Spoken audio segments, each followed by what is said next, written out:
یہ مراحل کیوں ہوں گے؟ اب اس میں اچھی طرح سمجھ لیجئے کہ اس میں ایک تو ہے عذاب اکبر جو آئے گا یہودیوں پر، ایک ہے عذاب اصغر جو آئے گا مسلمانوں پر۔ میں نے یہ آج سے 20 سال پہلے کتاب لکھی تھی، وہ جو مختلف، پہلے تو نوائے وقت کے اندر کالم کی شکل میں شائع ہوئی تھی، پھر یہ کہ موجودہ اور سابقہ مسلمان امتوں کا ماضی، حال اور مستقبل، غالباً اس وقت آؤٹ آف پرنٹ ہے وہ کتاب۔ بہرحال جن کو بھی دلچسپی ہو وہ اسے کہیں سے حاصل کر لیں، لائبریری سے، مکتبے سے مل جائے گی اور پڑھے اسے۔ یہ 20-22 سال پہلے کی بات ہے، کوئی آج کی بات نہیں۔ تو اس میں ان تمام چیزوں کا میں نے تذکرہ کیا ہے، اس لیے کہ عذاب اکبر اس کو کہتے ہیں کہ کسی قوم کا نام و نشان مٹا دیا جائے۔ یہ عذاب اکبر آتا تھا صرف ان قوموں پر جن کے طرف رسول بھیجے گئے اور قوموں نے بحث کے مجموعی رسولوں کا انکار کیا، ان پر وہ عذاب آئے۔ اسے عذاب استیصال بھی کہتے ہیں۔ فَقُطِعَ دَابِرُ الْقَوْمِ الَّذِينَ ظَلَمُوا، ان کی جڑ کاٹ دی گئی۔ ایک جڑ کاٹنا ہوتا ہے، ایک درخت کو کاٹنا ہوتا ہے، درخت تو کٹے گا تو پھر دوبارہ جڑ میں سے شاید وہ نکل آئے، لیکن نہیں، جڑ سے اکھیڑ۔ لَا يُرَىٰ إِلَّا مَسَاكِنُهُمْ، یہ عذاب جو ہے اب کسی قوم پر نہیں آ سکتا، اس لیے کہ اب کوئی رسول تو آئے گا ہی نہیں، لیکن ایک قوم پر یہ تاریخ کے قرضے کی حیثیت سے موجود ہے، اور وہ قوم یہود ہے۔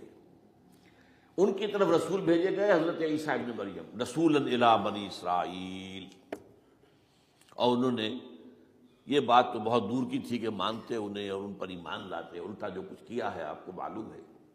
انہیں ولد الزنا قرار دیا، جادوگر قرار دیا، واجب القتل قرار دیا، اور اپنے بس پڑتے سولی پر چڑھوا کر دم دیا۔ حالانکہ بات ہوا یہ نہیں ہے، اللہ نے انہیں اس سے پہلے ہی زندہ اٹھا لیا آسمان پر، دوبارہ وہ آئیں گے۔ بہرحال لیکن اس قوم کے اوپر وہ عذاب جو ہے وہ قرض ہے تاریخ کا، وہ قرض ادا ہوگا۔ حضرت مسیح علیہ السلام ہی آئیں گے دوبارہ، اور ان کے ہاتھوں اس امت کا خاتمہ ہوگا، ایک ایک فرد ختم ہو جائے گا۔ یہ جب میں نے یہ باتیں کہی تھی تو امریکہ میں یہودیوں نے بڑا شور مچایا، میرے خلاف جو ہے ان کی ایک مہم نکلی یہودیوں کی طرف سے کہ اس کی کتابیں وغیرہ، اس کے ویب سائٹ بند کرو، یہ جو ہے اینٹی سیمیٹک ہے، یہ کہتا ہے سب یہودی قتل ہو جائیں گے۔ یہاں پر بھی جو میرے ساتھ ایک ڈائلاگ کرنے کے لیے کوئی 12-13 پروفیسر آئے تھے امریکہ وغیرہ سے، ان میں سے جو یہودی تھا تو اس نے بہت ناراضگی کا اظہار کیا، آپ کہتے ہیں سارے یہودی ختم کر دیے جائیں گے۔ یہ بات ظاہر بات ہے پیلیٹیبل نہیں ہے، لیکن پھر ہمارے ساتھی جو وہاں پر تھے امریکہ میں پریشان ہوئے کہ آپ کے خلاف یہاں پر اب یہ مہم شروع ہو گئی ہے۔ تو میں نے بتایا کہ یہ تو جو زائنسٹ ہے، جوش زائنسٹ، اور اس کے ساتھ ہے کرسچن زائنسٹ۔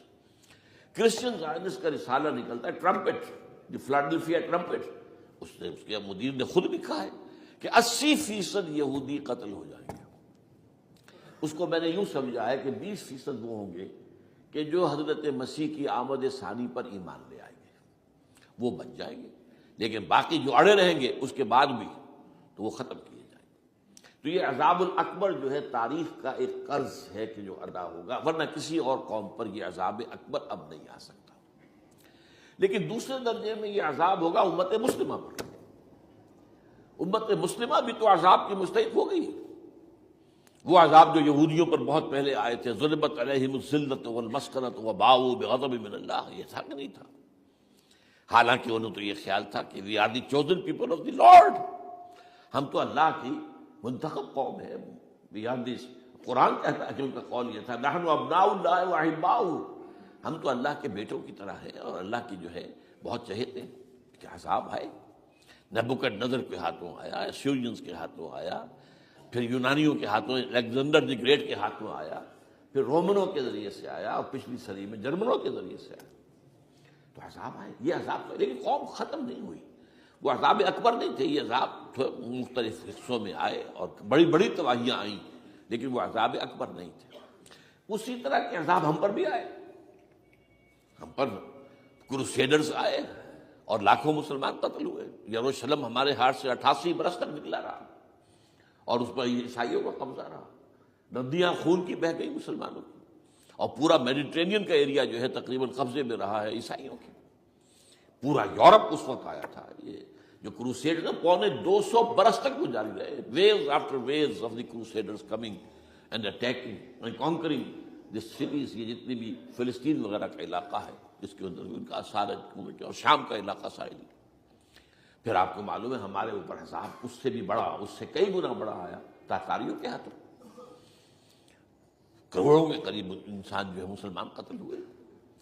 پھر اس کے بعد آپ کو معلوم ہے کہ پھر یہ یورپین کولونیلزم آ گیا. جیسے ان پر آئے تھے یونانی اور پھر رومی اور اب پھر جرمن, ہم پر آئے انگریز آئے, کہیں ولندیزی آئے, کہیں ڈچ آئے, کہیں ہسپانوی آئے, کہیں اطالوی آئے, کہیں اسپینیئرز آئے, اور پورا کا پورا عالم اسلام ان کے زیر نگین آیا کہ نہیں آیا. دی کولونیل ایرا جسے آپ کہتے ہیں.